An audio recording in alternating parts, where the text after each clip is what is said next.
વાત કરીએ આમોદની તો આમોદ નગરપાલિકાના વોર્ડ નંબર 4 મચ્છી માર્કેટ પાસે મુખ્ય માર્ગ પર ગટરનું ગંદુ પાણી ઉભરાતા આવતા જતા રાહદારીઓ સહિત જે પંથકના લોકોમાં પણ રોગચાળો ફેલાવાનો ભય વ્યાપી રહ્યો છે। જ્યારે મુખ્ય માર્ગ પરથી ગટરનું ગંદુ પાણી છેલ્લા કેટલાય દિવસથી પસાર થઈ રહ્યું છે।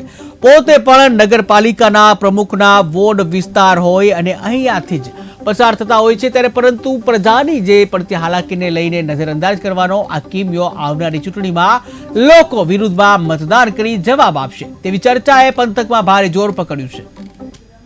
ગટરનું ગંદુ પાણી ચાલે, કોઈ ધ્યાન પર લેતું નથી। બધા નેતા લોકો અહીંથી આવે જ જાય છે, તો કોઈ આ વાતની કોઈ કાળજી લેતા નથી। સ્કૂલના એક બાજુ સ્કૂલ ચામડિયા સ્કૂલના છોકરા અહીંથી જાય છે, એક બાજુ મદરસો છે, એક બાજુ મંદિર છે ને એક બાજુ નમાઝ પડવા અહીંથી લોકો જાય છે।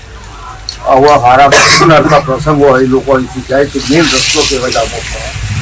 આટલા 5 દિવસ ત્યાં ગંદુ પાણી ગટરનું નીકળે, તો કોઈ વાત આ બાજુ જોર લેતું નથી। એક જોગ સાફ કરી ગયા, કેવી રીતે સાફ કરે, પાણી તો નિકાલ થતો જ નથી। એ ખાલી હાજરી પુરાવામાં આવે છે, ભાઈ સાફ કર્યું હોય કે હું સાફ કરે છે કોઈને ખબર નથી।